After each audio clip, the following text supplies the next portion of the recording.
Welcome back to KMMA. I'm Andy O, And I'm Khalil Deal. and we're about to bring you our previews and predictions for UFC Vegas 104 for this Saturday evening. Starting off with Su Young Yu against AJ Cunningham. Then it's Damon Blackshear against Cody Gibson, followed by Alexander Hernandez against Kurt Holobaugh. Then we got Sung Woo Choi against Kevin Vallejos. In the co-main event, it's Chidi Njokuani against Elizeu Zaleski dos Santos. And for the main event, we got Marvin Vittori versus Roman Dolidze 2. All right, real deal. So for the first fight, you against Cunningham. Who you got? All right, man. I got you, man. Not you Oh, that's nice. as in Su Young Yu. I got to go with Su Young Yu, man. I think this guy is the guy who is going to win in this fight.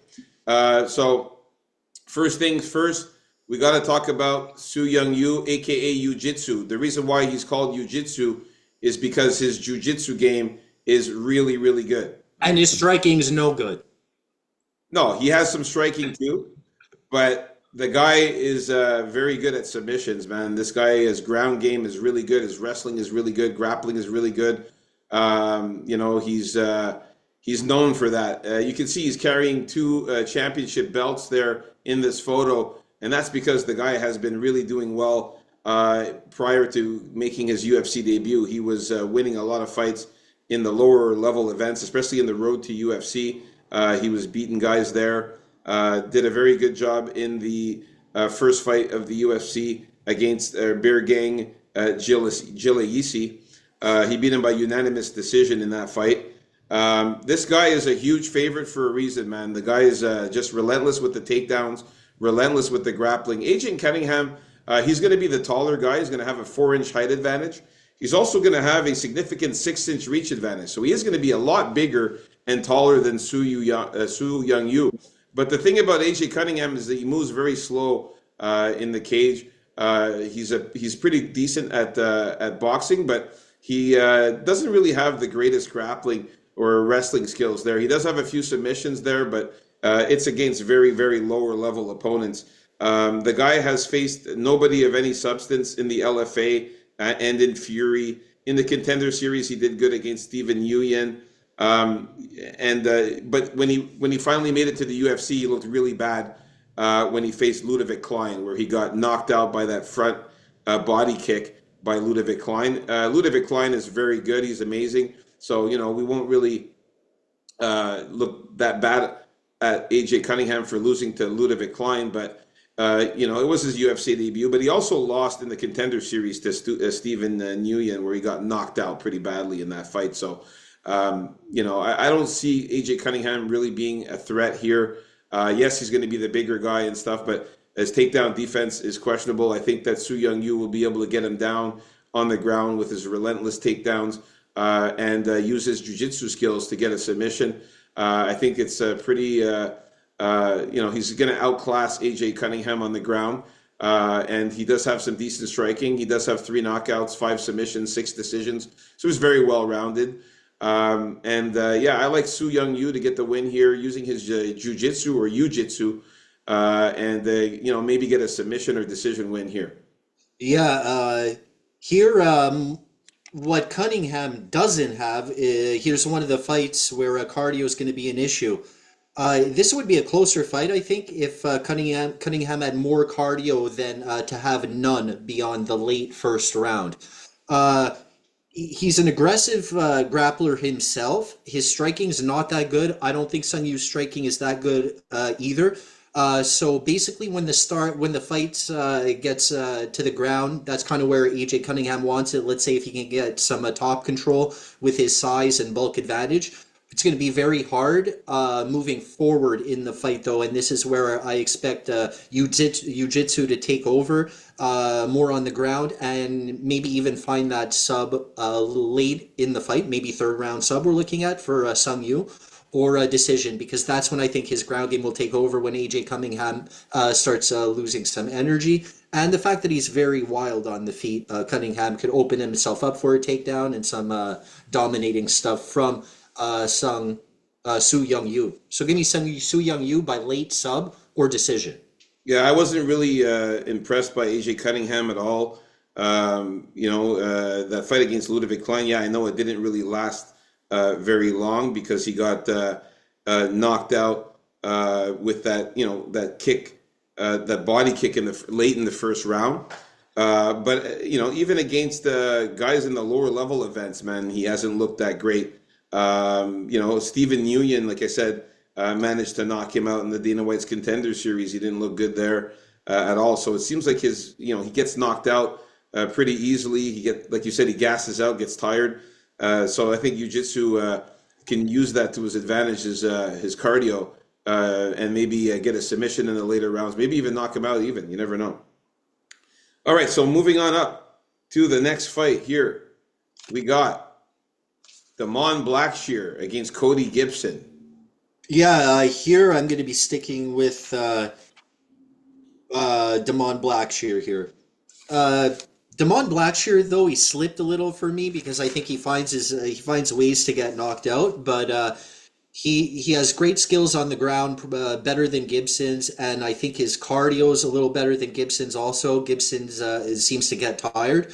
I know Gibson is long and tall for the division, but I think Blackshear is craftier on the feet, and he'll end up getting it down there. And I think he's very live for a sub here, Damon Blackshear. So give me Blackshear by a decision or sub. Yeah, man, I'm definitely in agreement with you here. I like Damon Blackshear. Cody Gibson, he's 37 years old. He's going to be 7 years older than Damon Blackshear. Both of these guys are the same height, same reach pretty much, an inch reach advantage for Blackshear there. But here's one of the things that I noticed about Cody Gibson. He has a very hard time against guys who are good at grappling and who are good at submissions. For example, when he fought Brad Katona, Brad Katona took him down in that fight, all kinds. He was able to get Cody Gibson to the ground, use his wrestling, and pretty much dominate him on the ground most of the fight. The same thing with Miles Johns, was able to do the same thing, used his grappling, took him down, got him to the ground in that fight. Did, He beat a tired Brian Kelleher, who's much older, who's 24 and 15 at the time when he beat him. And he also managed to beat Chad and Hellinger, who's really not that great either. So, he's not really beating anybody worthy of any names here. And like I said, lost two of his last fights, lost two of his last five fights, as I mentioned, to Brad Katona and Miles Johns. Damon Blackshear, on the other hand, he's been looking good in the UFC, beating Luan Lacerda by knockout, beating Jose Johnson by submission, the twister. He's one of the only guys that got a twister in the UFC, one of the very few guys that are able to do that. Lost to pretty big name guys such as Mario Batista by unanimous decision. We've seen how good Mario Batista is. And that loss to Montel Jackson, like when you said that he's easily getting knocked out, that was the only knockout. And it was to Montel Jackson, who caught him with a straight left. It was really a weird one there in that fight. It happened really quickly, and he just happened to land on the chin. Montel Jackson, a really good boxer, a really high-level boxer, was able to clip him there. That's not going to happen with Cody Gibson. He doesn't have that kind of knockout power or skill like Montel Jackson. And the last fight against Cody Stamann, he looked really good in that fight, Damon Blackshear, man. Was able to take him down. He got the rear naked choke on him. Cody Stamann fights a little similar to this Cody Gibson over here. And I think that he's going to be able to beat him by submission. I think that as you can see here, Cody Gibson's lost 4 times by submission. Out of his 10 losses, 4 submission losses, 6 decision losses as well. He's a pretty tough guy. He's never been knocked out. But Damon Blackshear is good on the feet. He's got some very good striking, good punches. His striking is pretty decent. But I think the advantage is going to be on the ground. I think he's a better submission specialist than Cody Gibson. He's got 10 submissions out of his 15 wins. I think he's going to be able to take down Cody Gibson to the ground, use his submission and his jiu-jitsu skills, and probably get him in a submission. So I like Damon Blackshear by sub or decision here, and I think he does it easily in this one. I think this is a comeback here for Damon Blackshear to get back up in the rankings after losing those two fights, and then beating Cody Stamann. I think another win here we'll shoot him up in the rankings. All right. So we're in agreement with the first two fights in the main card. This is looking good. Coming up next, we got Alexander Hernandez against Kurt Holobaugh.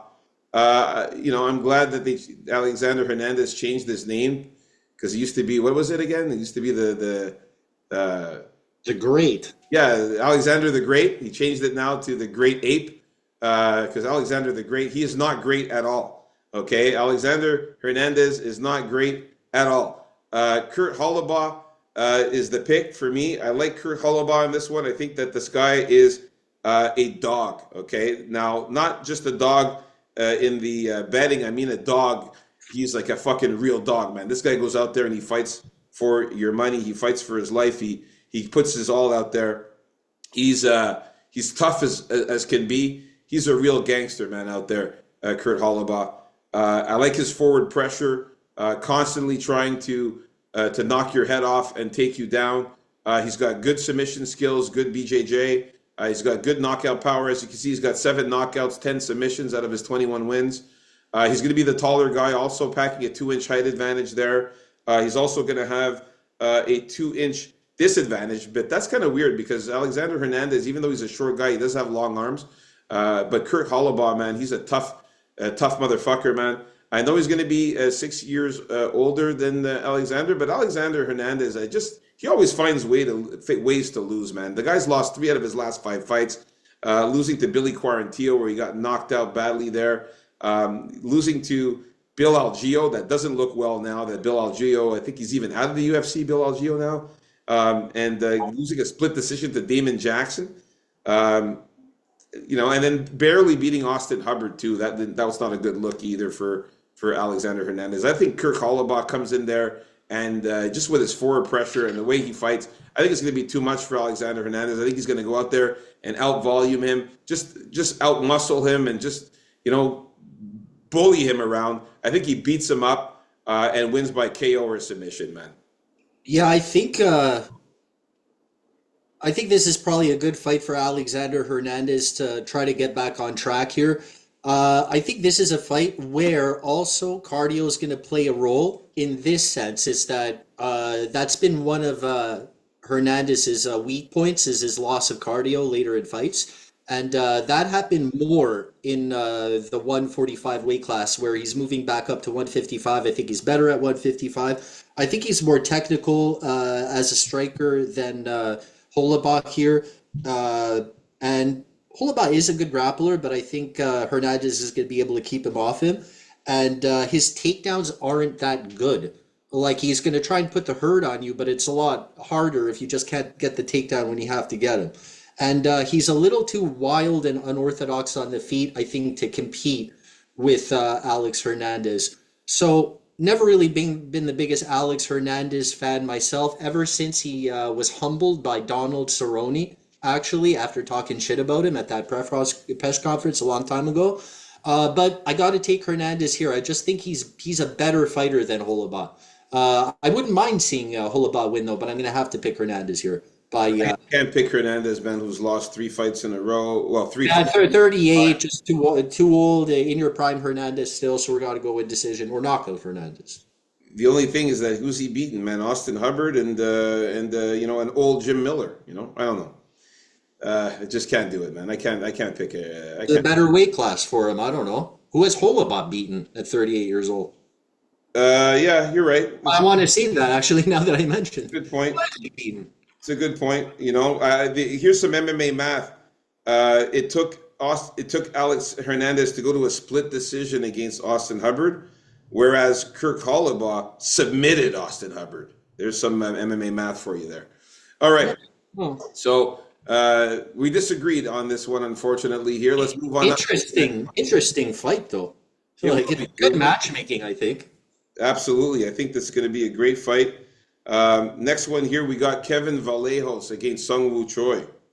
Yeah, here. I got to go with Kevin Vallejos here, man. I think... Good. Finally, we are nice. No, you thought I was going to pick Sung who? Woo? No. Sung Woo Choi, the loser? Yeah, no, I'm glad you... No, not this time. I really don't like how Sung Woo Choo has looked lately. I like the great boxing by Vallejos, and especially I like his speed. I've been known to say speed kills, and I think this is a case where that may happen. I think his endurance is slightly better as well. I have high hopes myself for Vallejos. I see some potential in him, and Sung Woo, he's gonna try from what he's done in his previous fights lately. None of which he has won, by the way. He gets in that tight boxing range and goes for a left hook a lot of times because that's like his money shot, but he doesn't really get it. And he leaves himself open. He's going to leave himself open for the superior striking of Kevin Vallejos there. So, you know what? I'm going to call knockout for Kevin Gallegos El Chino here. Yeah, I like Kevin Vallejos here as well, man. Sung Woo Choi has just been looking absolutely horrible. He doesn't slip punches well, also, I find. Yeah, man, losing four of his last five fights. Alex Caceres was able to get a rear naked choke and submit him. Jose Culibao beat him by split decision. Michael Trezano knocked him out. And also Steve Garcia knocked him out. I mean, he's looking absolutely horrible. His only win was against Jarno Aarons by unanimous decision, which is really not a good look at all. I like Kevin Vallejos here, the young. Especially for you Jarno Aaron's haters. Yeah. 23 years old, Kevin Vallejos here, man. He's a tough dude in great shape, great physical shape from Argentina. This guy is the real deal. This guy really comes out here and he fights really, really tough. He's really strong, very good striking. The guy can grapple too. He's got super power here. He's got 10 knockouts out of his 14 wins. Just been knocking everybody out that comes in his way in the lower promotions. In the Dana White's Contender Series, he got signed after getting that very crazy bad knockout on Cam Teague, where he fucking knocked him out pretty badly.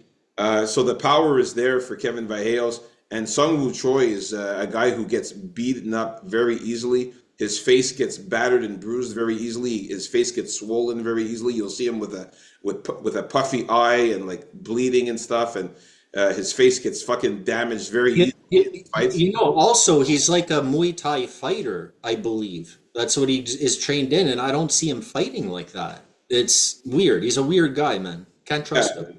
He leaves his face to be hit. He often leaves himself open. He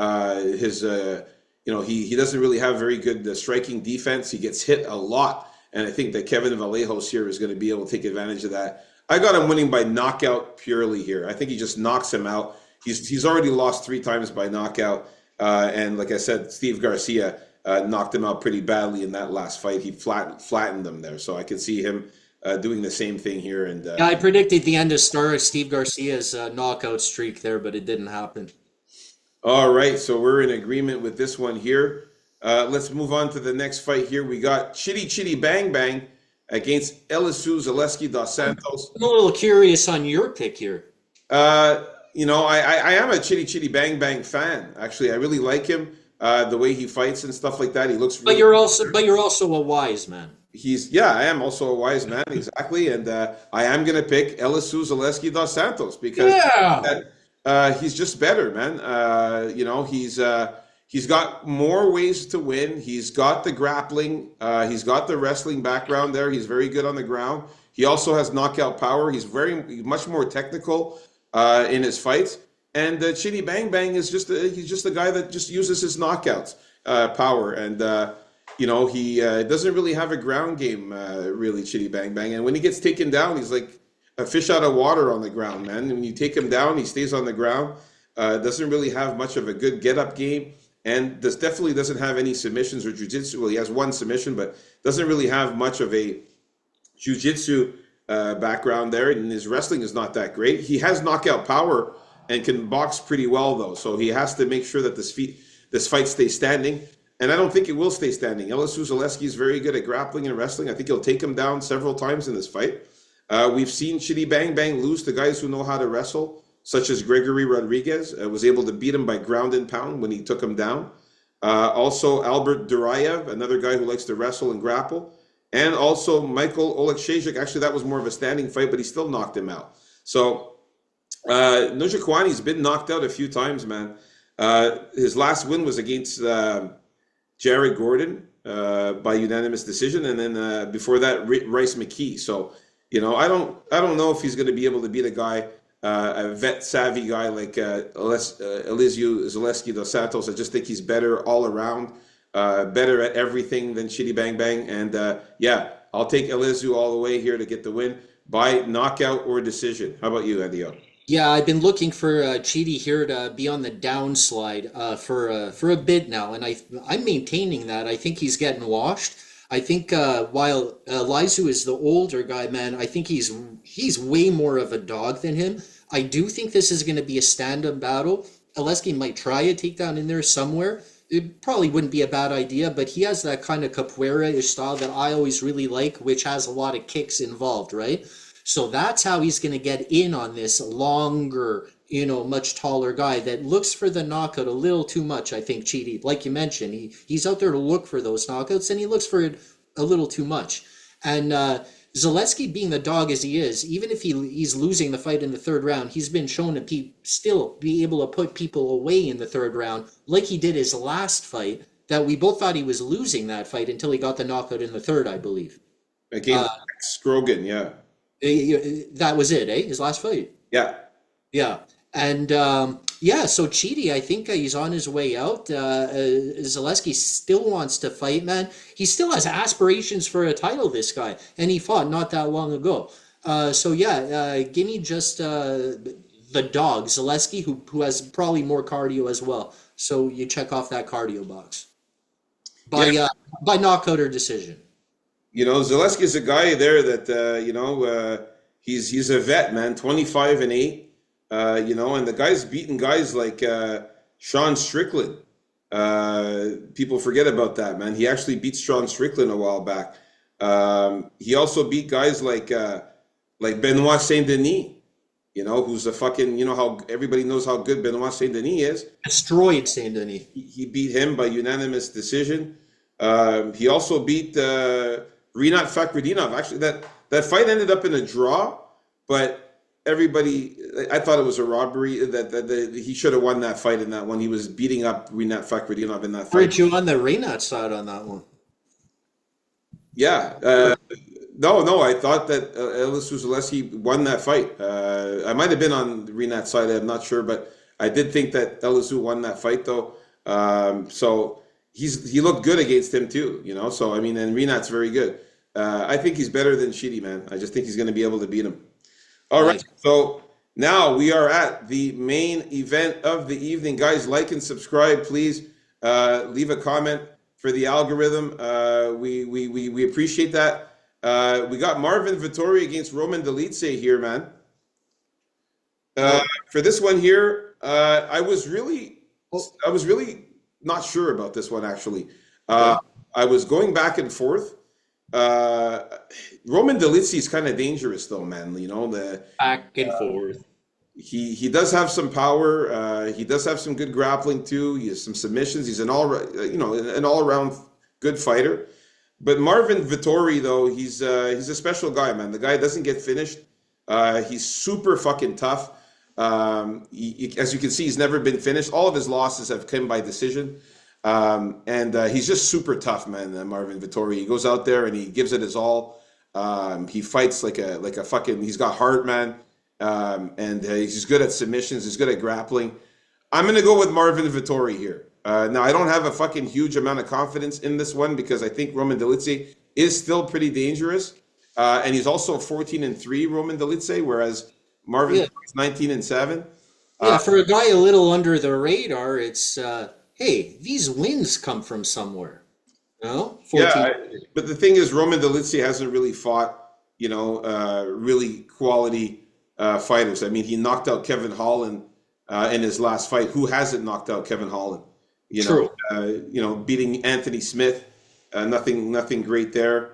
He did lose to Nasruddin Imavov, and he did lose to Marvin Vettori already once. So he should have won that fight, though, even. But yeah, all right. And if we use Andy O's, matrix theory, like Andre Fili, then you'd be doing that with every single fight because you could just look at who won or who lost and pick the opposite in every single fighter. But it's only for the ones where they go loss, win, loss, win, loss. So now he's due for a win here, Marvin Vettori. So I'm going for Marvin Vettori to get the win here by submission or decision. How about The you? only one guaranteed of a win or loss after a win or loss is Andre Fili. The only lock guarantee. Now, so I'm really hoping though the guy doesn't retire or get kicked out of the UFC. They got to give him another chance to atone himself for that last loss, Andre Fili, right? So I can get myself a win. Yeah. So I gotta lean with Roman Dolidze, and here is why. I I'm think not mad at that, actually. this is really why. This was a tough, but the more I delved into it, the more I realized that. When was the last time I saw Marvin Vettori fight? Don't really remember. I think it was a little while ago.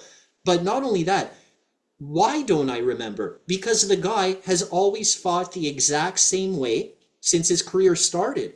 I expect nothing new. He doesn't learn from any of his losses. He is tough, tries to come forward in the same basic kind of way with absolutely nothing different and no surprises. For example, you can experiment with the guy and try to use a check left hook, for instance, or a straight up the middle, or a half uppercut check, okay? One of those three punches, use them all three times in succession. Then, whichever one has the most success on Marvin Vettori, use that single punch throughout the fight. Even if you have a bit of success with it or more than the others, that punch will find its way home every single time because Marvin Vettori will not be able to come up with a way to defend it. He doesn't. He's not the type to be able to change his strategy within a fight. Like you can't coach this guy. Roman Dolidze, I think he has more power. I think he's a little craftier on the feet. He also, I complain about this guy. I think he should use way more combinations. But as I said before, if he finds one single punch without any without any concealment, and it happens to be working on Vettori, well, you pretty much have that in the bag. Just stop some takedowns. Roman Dolidze is going to be the more powerful guy. He's going to be the bigger guy here, and I think he's just going to do a bit more damage than Vettori is. And I got to go with Roman by Dolidze, by decision. It's hard to call knockout for Dolidze here, just because Marvin Vettori is very difficult to finish. So, yeah, it's a decision for Dolidze. Man, Marvin Vettori has already beaten Dolidze, though, man. That's another thing, too. And I have to mention one more thing. The guys that Marvin Vettori loses to are only top tier guys. We're talking Israel Adesanya. We're talking Robert Whitaker. And we're talking Jared Cannonier. Now, look at what happened to Jared Cannonier just recently, man. You saw how amazing Jared Cannonier has been as of late. Washed up. What do you mean, Jared Cannonier? Are you kidding? Yeah, well, look, the fact that they're facing each other a second time, and we know Vittori is not going to change anything about his style, right, in the rematch, doesn't that make you think that, well, Roman Dolidze is going to be the one that's going to be able to switch one little thing and maybe have the advantage? Bro, Jared Cannonier is the same guy that beat RoboCop in that Yeah, last I know, I know, but at the same, okay, not washed up in that sense, but at the same time, like RoboCop blew his entire gas tank in the first round trying to finish him, and almost did. Yeah, but I'm just saying that Marvin Vettori, I think he's lost to the only the top tier guys. You know what I mean? Now, if Roman Dolidze beats him, I'm gonna consider him as one of the top tier guys, man, because Marvin Vettori is one of those guys. He's kind of like a gatekeeper into the top tier guys. You know what I mean? So if he can beat Marvin Vettori, man, I will definitely give him major props to Roman Dolidze here if he can beat him. But I still think Marvin Vettori comes through victorious here and beats him again for the second time. So there you have it, folks. Our early predictions for the prelims and the main card. Yeah, like and subscribe and share. We're trying to grow the channel. I can't wait for this event. It looks like even though on paper it doesn't seem like all the biggest names and stuff. This is one of those events that could end up being amazing. Yeah. So stay tuned for Friday when we talk about our final thoughts, predictions, and face-offs and some bets.